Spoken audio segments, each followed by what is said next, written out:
தமிழக அரசியலில் தன் அரசியல் பயணத்தை தொடங்கிய தளபதி விஜய் மற்றும் அவர்களின் தோழர்களின் கட்சியான தமிழக வெற்றிக் கழகத்தின் கொடி மற்றும் கொடிப்பாடல் இன்று வெளியிடப்பட்டது. தளபதியின் தோழர்கள் தமிழக வெற்றிக் கழகம் என்ற பெயரை எவ்வாறு வரவேற்றார்களோ அதே போன்று டி. வி. கே.வின் கொடியையும் வரவேற்று சிறப்பிக்கின்றனர். தமிழக வெற்றிக் கழக கொடியில் இருக்கும் விளக்கத்தை பார்ப்போம். கொடியின் மேலும் கீழும் கருஞ்சிவப்பு நிறமும் இடையில் மஞ்சள் நிறமும் பயன்படுத்தப்பட்டுள்ளது.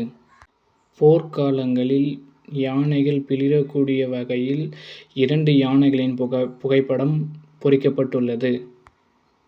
மத்தியில் வாகைப்பூவும் அதனைச் சுற்றி நட்சத்திரங்களும் நட்சத்திரங்களில் 5 நட்சத்திரங்கள் நீல நிற வண்ணத்திலும் பொறிக்கப்பட்டுள்ளது.